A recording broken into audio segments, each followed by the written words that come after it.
অঝোর ধারায় বৃষ্টি পড়ছে তো পড়ছে, আর আমি সেই বৃষ্টির মধ্যে ভিজতে ভিজতে দিক বিদিক ছুটে বেড়াচ্ছি। থাকার একটা ছোট আশ্রয় খুঁজছি, আর খুঁজছি কাজ। আমার নাম বিনু, বাবা মায়ের একমাত্র সন্তান। বাবা মা দুজনেই গত হয়েছে 2 বছর আগে। শেষ আশ্রয় মামি, সেও আজ তাড়িয়ে দিলেন। অগত্যা এই দুর্যোগের রাতেই হন্যে হয়ে একখানা কাজ করছি। হায় ভগবান, একই দিন দেখতে হলো আমার। এই ঝড় বৃষ্টির রাতে আমি এখন কোথায় আশ্রয় নেই? কি বিপদে ফেললে তুমি আমায় বিধাতা?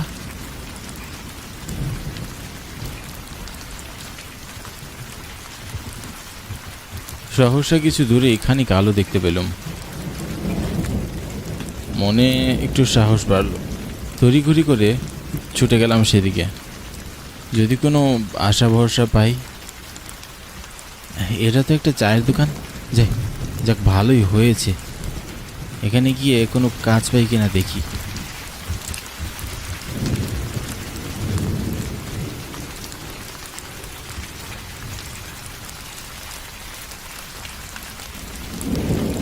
একই মশাই, এত রাতে ভিজছেন কেন?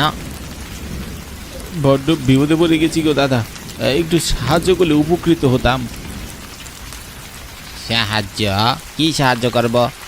আর কি বিপদে পড়েছেন? ঘর ছাড়া আর কাজ ছাড়া হয়ে পদে পদে ঘুরছি। একটা আশ্রয় চাই আর একটা কাজও। যদি ব্যবস্থা হতো অনেক উপকৃত হতাম। তাই বলুন, তবে এখানে কাজ পাবেন না মশাই। ওখানে একটা ছেলে আগে থেকেই কাজ করে। ও, তবে আর কি করার। আচ্ছা, কোথায় গেলে কাজ পাওয়া যাবে বলতে পারেন? না বাপু, ওসব আমি জানি না। নিরুপায় হয়ে ভাবতে লাগলাম, এবারে কি করা যায়। ছোটবেলায় বাবার মুখে শুনেছিলাম এখানে নাকি এক বড় জমিদার বাড়ি আছে, যেখানে অনেক মানুষ কাজ করে। কে বলতে পারে আজও সেই জমিদার বাড়ি আছে হয়তো, আর আজও সেখানে অনেক মানুষ কাজ করে। যদি সেই জমিদার বাড়িটা একবার খুঁজে পাই, নির্ঘাত একটা কাজ জুটিয়ে ফেলতাম। তবে কোথায় পাই? চারপাশে বৃষ্টির রেশ খানিকটা কমে গেল। ভাবলাম এই ফাঁকে জমিদার বাড়ি খুঁজে সেখানে গিয়ে একটা বন্দোবস্ত করা যায় কিনা। বলছি, ও ভাই, এখানে একখানা জমিদার বাড়ি ছিল না? যে জমিদার বাড়ি? হ্যাঁ, আছে বটে। কেন? ভাবছি ওখানে একবার যাব। কথাটা শুনে মাত্রই দোকানদারের মুখটা কেমন যেন ফ্যাকাশে হয়ে গেল। খেয়াল করলাম সেখানে থাকা বাকিদের মুখও কেমন যেন কালো হয়ে গেল। বেশ ভয় পেলে মানুষের চেহারা যেমন হয় ঠিক ওরকম। আমার কথা শুনে দোকানদার বলল, এই সেখানে যাবেন কেন? পাগল টাগল হয়ে গেছেন নাকি? পাগল হবো কেন? জমিদার বাড়িতে কিভাবে যেতে হয় সেটা আমাকে বলে দিলেই তো হয়। আমি আমি আপনাকে রাস্তা বলবো? হ্যাঁ, কেন আপনি চেনেন না? চিনি বটে। আপনি সেখানে যাবেন না কিন্তু আবার। কেন? কেন যাব না? কিছু না। আচ্ছা, মুশকিল হলো তো। জমিদার বাড়ি যাওয়ার রাস্তাটা কোন দিকে সেটা বলুন না মশাই, বললে কি হয়?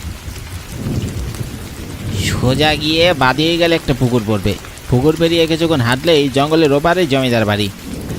আমাকে আর কিচ্ছু জিজ্ঞাসা করবেন না বাপু, আমি আর বলতে পারবো না।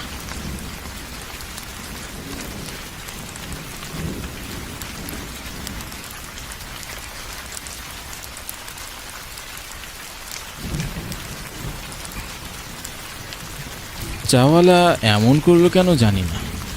ওখানে থাকা বাকিরাও ভয়ে কুকড়ে গেল, বুঝতে পারছি না। যাকগে,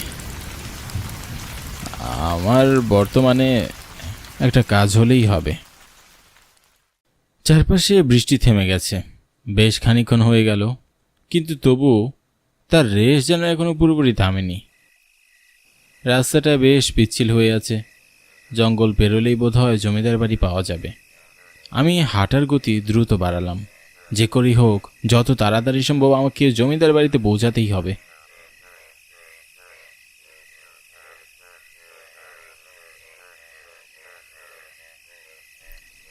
ওই তো জমিদার বাড়ি। কি বিশাল বাড়ি, যাক, অবশেষে পেলাম তাহলে। জমিদার বাড়ি দেখার পর আমি সেই বাড়ির দিকে অগ্রসর হই। সুবিশাল প্রাচীরে ঘেরা জমিদার বাড়ি। যদি এই বাড়িতেই একখানা কাজ বাগিয়ে নিতে পারি তবে আমাকে আর কে পায়। মনের ভিতরে সেই আশা নিয়ে এগিয়ে চললাম বাড়ির দিকে। বাড়ি দেখেই মনে হচ্ছে বেশ পুরনো। শুনেছিলাম বহু বছরের পুরনো এই বাড়ি, তবে এতটা পুরনো সেটা ভাবিনি। বাড়িটিকে দেখেই গাটা কেমন ছমছম করছিল, কিন্তু অগত্যা এখানেই আমাকে যেতে হবে। বাড়িটার চারপাশে কেমন ঝোপঝাড় জঙ্গল, বাড়ির সামনে কাউকেই দেখা যাচ্ছে না। আমি সাহস করে বাড়ির ভিতরে প্রবেশ করলাম।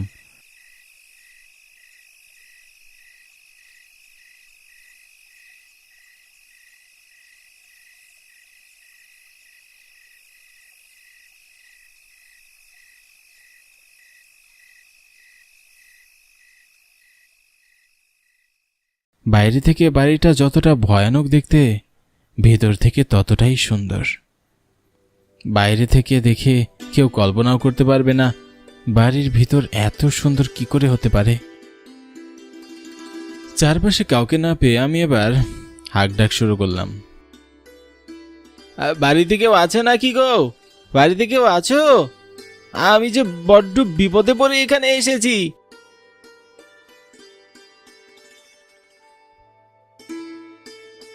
কে তুমি বাছা? এত রাতে এই বৃষ্টির ভেতরে তুমি এখানে কি করছো? হ্যাঁ, বৃষ্টি তো থেমে গেছে সে কখন। আমি এখানে খুব বিপদে পড়ে এসেছি মা। বিপদ? কি বিপদ? হ্যাঁ, আমি পাশের গায়ের মানুষ। বাবা মা মারা যাওয়ার পরে আমি মামা মামির কাছে থাকতাম, কিন্তু মামি আমাকে তাড়িয়ে দিল। আশ্রয় নেই, কাজও নেই, পথে পথে ঘুরে বেড়াচ্ছি মা। জমিদার বাড়িতে নাকি অনেক কাজ আছে, দয়া করে যদি আমাকে একটা কাজ পাইয়ে দিতেন, খেয়ে পরে বেঁচে থাকতে পারতাম। তা আপনি কে মা? আমার বাড়িতে এসে বলছো আবার আমি কে? আমি এ বাড়ির জমিদারের বউ, জমিদার গিন্নি। ভুল হয়ে গেছে গিন্নিমা, আমি আসলে জানতাম না যে আপনি জমিদার বাড়ির গিন্নিমা। ও গিন্নিমা, দয়া করে আমাকে একখানা কাজ দিন না। আমি কথা দিচ্ছি দাস হয়ে থাকবো, যখন যা বলবেন তাই করব। হ্যাঁ, এখনো কাজ না হলে আমাকে যে না খেয়ে মরে যেতে হবে মা। আচ্ছা বেশ, রাখলাম তোমাকে কাজে। ঘরদোর পরিষ্কার করবে আর সব কিছুর দেখাশোনা করবে। জমিদার মশাই মারা যাওয়ার পর এখানে সবাই কাজ ছেড়ে আস্তে আস্তে চলে গেছে। আমি একাই এখন এই গোটা বাড়ি আঁকড়ে বসে আছি। এই গোটা বাড়িতে আপনি ছাড়া আর কেউ নেই গিন্নিমা? না, আর কেউ নেই। মাইনে পত্তর কিছুই দিতে পারবো না বাপু। 3 বেলা খেতে পড়তে পারবে, আর এ বাড়িতেই না হয় তুমি থাকবে। আমার কোনো মাইনে দরকার নেই গিন্নিমা, শুধু খেতে আর থাকতে দিলেই আমার চলবে। অনেক উপকার করলেন আপনি আমার। তা বাপু, তোমার নাম কি বাছা? বিনু গিন্নিমা, আমার নাম বিনু। তা বেশ, শোনো বিনু, একখানা বিষয়ে সাবধান করে দিচ্ছি তোমাকে। রাত হলে কখনো নিজের ঘর থেকে বেরোবে না, আর এ বাড়ির বাহিরে কখনো যাবে না। যাও, এবার কাজে লেগে পড়ো। আচ্ছা গিন্নিমা।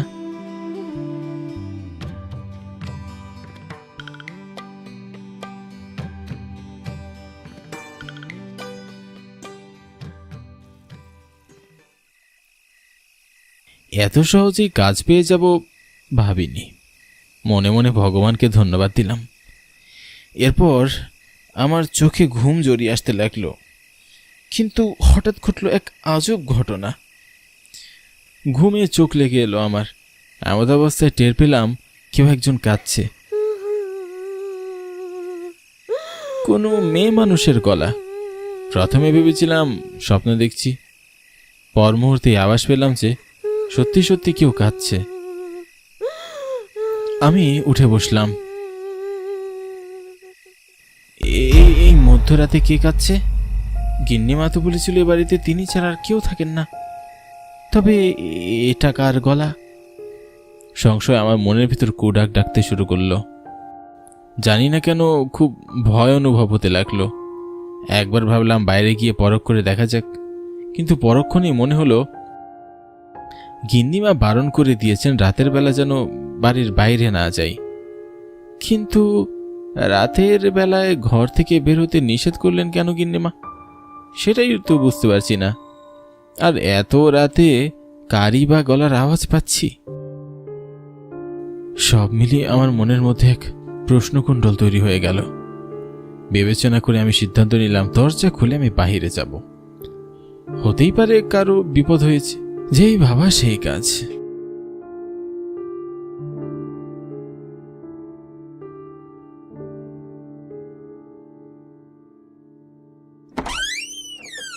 আমি ঘর থেকে বেরিয়ে এলাম, কিন্তু আশ্চর্যের বিষয় হলো আমি বাড়ির বাইরে বেরোতে আওয়াজটা কোথায় যেন মিলিয়ে গেল।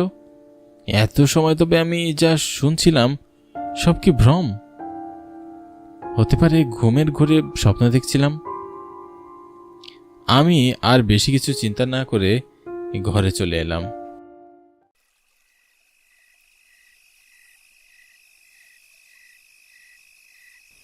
ঘরে এসে খাটে গায়ে দিয়ে শুয়ে পড়লাম, আর শুয়ে পড়ার সাথে সাথে আমার চোখে ঘুম চলে এলো।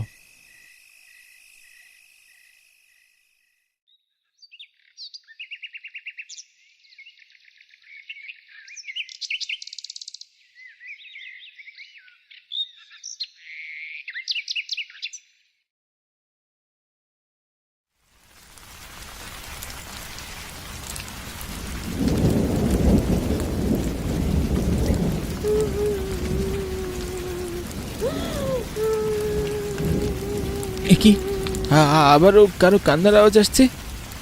হচ্ছেটা কি? আমি প্রতিদিন কান্নার আওয়াজ পাচ্ছি কেন? এক আজব ঘটনা করছে কেন আমার সাথে? আজ আমাকে রহস্যভেদ করতেই হবে। এটা ভেবে এই বিছানা ছেড়ে উঠে আমি বাইরে গেলাম।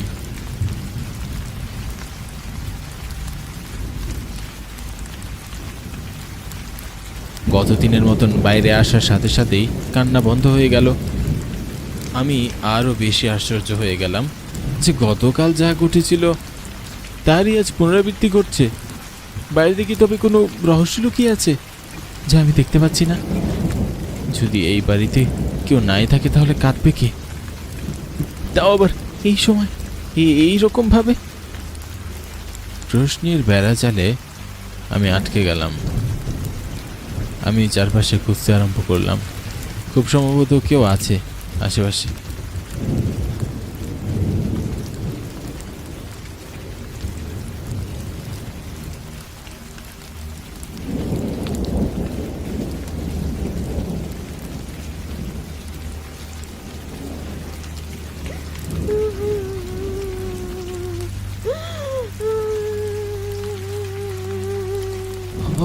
ওই তো কান্নার আওয়াজ আবার আসছে, কিন্তু কোত্থেকে আসছে?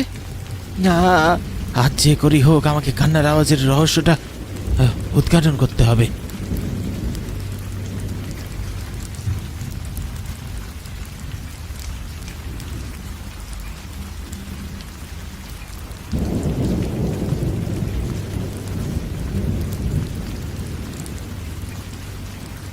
খুঁজতে খুঁজতে হঠাৎ মনে হলো আমার পিছনে কেউ একজন আছে।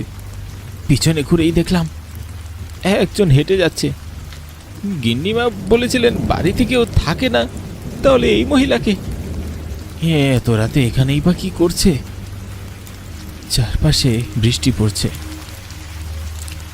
এই মাঝরাত্রিরে এই মহিলা এই বাড়িতে কোত্থেকে এলো? এই চিন্তাই মনের মধ্যে দানা বেঁধে আছে। গিন্নিমাকে ডাক দেওয়া উচিত মনে করলেও এত রাতে বৃদ্ধ মানুষটাকে ডেকে কষ্ট দেওয়া ঠিক মনে হচ্ছে না, তাই আমি নিজেই মেয়েটার পিছনে যেতে লাগলাম। শুনছেন? ও বোন, কে আপনি? এই কি এত রাতে এখানে কি করছেন? কোথা থেকে এসেছেন আপনি? কি শুনতে পাচ্ছেন না নাকি? হ্যাঁ, এই যে শুনছেন। কি আজব, উত্তর দিচ্ছে না কেন? এখানে কি করে এলেন? মেয়েটি আমার কথার কোনো উত্তর দিল না, এমনকি পিছনেও একবার ফিরে তাকানোর প্রয়োজন মনে করলো না। অস্বাভাবিকভাবে হেঁটে যাচ্ছে। চারপাশে ধীরে ধীরে ঝড় উঠতে শুরু করেছে।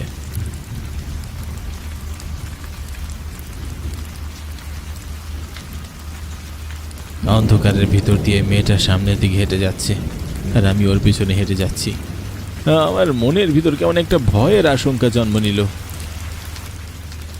আমি মেয়েটার পিছনে পিছনে ঘরের ভিতরে ঢুকে গেলাম।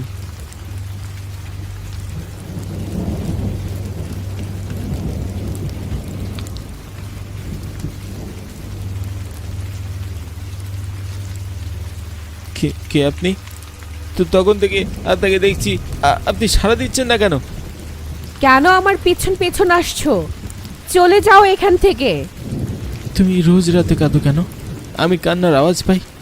এ বাড়িতে গিন্নিমা ছাড়া আর কেউই তো থাকে না শুনেছি। তুমি কে? আমি মৃন্ময়ী। কে বললো এখানে কেউ থাকে না? এই যে আমি থাকি। আমি গত 100 বছর ধরে এখানে থাকি। মেয়েটার কথা শুনে আমি আকাশ থেকে বললাম, 100 বছর ধরে থাকে বলতে কি বোঝানো হচ্ছে? খানিক ভয়ও পেলাম বটে। মেয়েটার চাহনিতে ছিল এক নির্জীবতা, ঠিক যেন মরা মাছের চোখ ভেসে থাকে তেমন। আমি বললাম, হ্যাঁ, 100 বছর ধরে এখানে থাকি মানে কি বলছো তুমি? কেন আমার কথা বিশ্বাস হচ্ছে না বুঝি?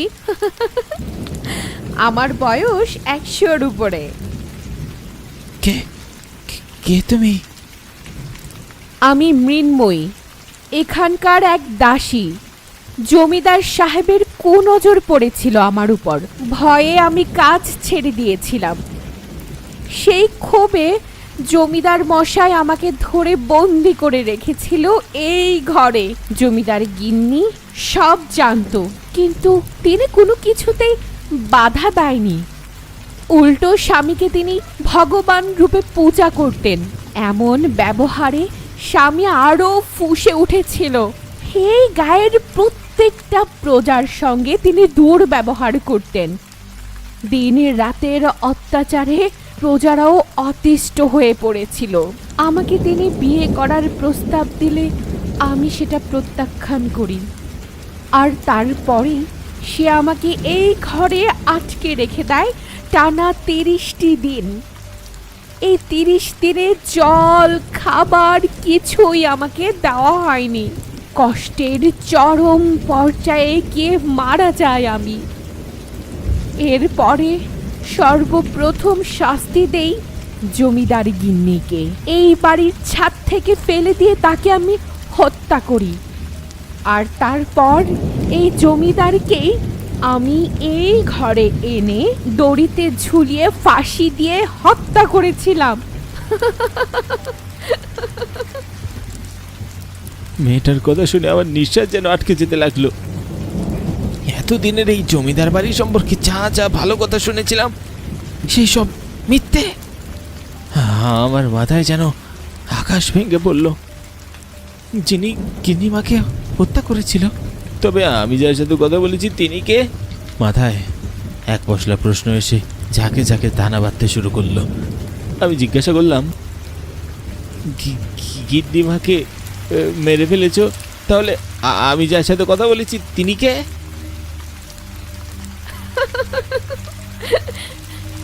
সে যে আমারই রূপ। গিন্নির রূপ ধরে আমি এখনো এখানে ঘুরে বেড়াই। এই অভিশপ্ত জমিদার বাড়ির চারপাশে যারাই আসে তাদেরকে আমি মেরে ফেলি। আজ তো তোর পালা।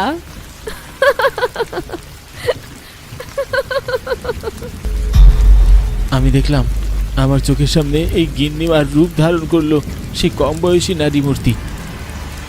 কি বিভৎস রূপ তার, দেখলে গায়ের লোম কাটা দিয়ে ওঠে। এমন বিভৎস রূপ দেখে আমি আর দাঁড়িয়ে থাকতে পারলাম না, দৌড়ে বেরিয়ে গেলাম ঘর থেকে। দৌড়াতে দৌড়াতে কখন জমিদার বাড়ির বাইরে বেরিয়ে এসেছি খেয়ালই করলাম না। আমার কপাল দিয়ে ঘাম পড়ছে, মেরুদণ্ড দিয়ে ভয়ের শীতল স্রোত বয়ে যাচ্ছে। নিজের চোখকে বিশ্বাস করতে পারছি না, সত্য নাকি স্বপ্ন। হঠাৎ বাইরে কিসে যেন হোঁচট খেয়ে মুখ থুবড়ে আমি পড়ে গেলাম।